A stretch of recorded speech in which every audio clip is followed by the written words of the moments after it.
The start of corn planting season is pretty easy to spot. A farmer drives a planter up and down the field, depositing seed into neat rows.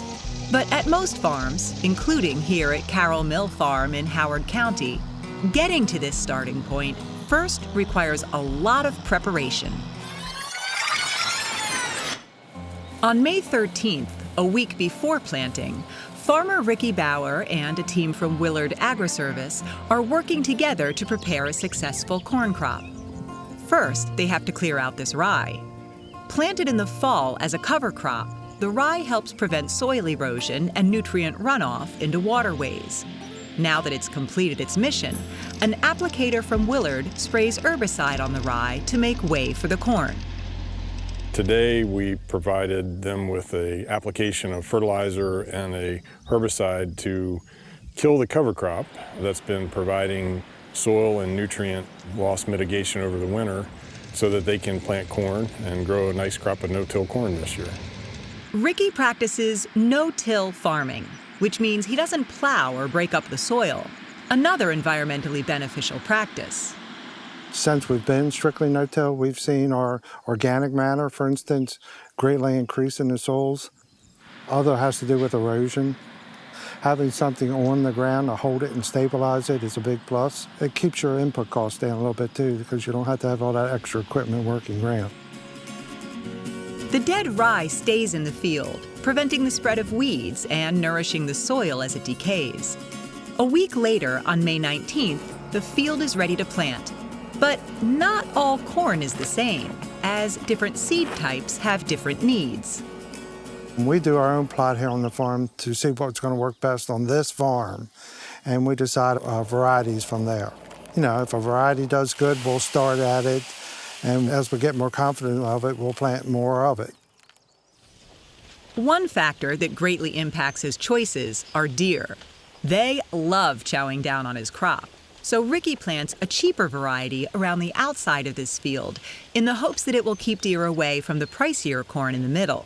We know the outside of fields are going to get hammered hard by deer pressure, so we buy more of just a generic brand seed, which is pretty well half the cost of the other seed we buy, and just plant the outside rounds to it to try to keep our input costs down a little bit. And then, of course, there's the decision of when to plant the seed he selected. We wait to ideal soil temperature to start planting. We tend to wait for soil to get a little warmer than some other farmers do because we don't want to start a fertilizer up front where other farmers do, and that gives them a little bit more advantage when it comes to cold temperatures than we do. The warmer soil helps with seed germination and puts less stress on the plants than cold soil. Today's planting conditions are just right. Megan Mullins from Willard Agri-Service follows behind Ricky's planter to make sure everything is going according to plan. So what I'm doing right now is I'm checking the depth of the seed that's gone through the planter. This grower, Ricky, that we're working with today is looking to plant at a depth of about 2 inches. And we're about there. It looks like everything is on track. The optimal depth for corn seed is between 1 1/4 and 2 1/4 inches. That's enough space for a corn plant to develop an adequate shoot when it germinates, and then also to create a root mass as it emerges from the soil. Inside the cab, Ricky is able to keep track of his location, seed spacing, seed population, and the number of acres planted, all via computers connected to GPS and the machine. Once planting is done, he'll continue to monitor the field from outside the cab. Willards and I will keep an eye on the field, and they will have to come in and do more weed control. Next step after that, another shot of fertilizer to help it achieve the desirability of crop we want it to. With a close eye on the field and a little help from Mother Nature, this corn crop has a bright future. We'll be following its progress as it grows, and we'll return just in time for harvest.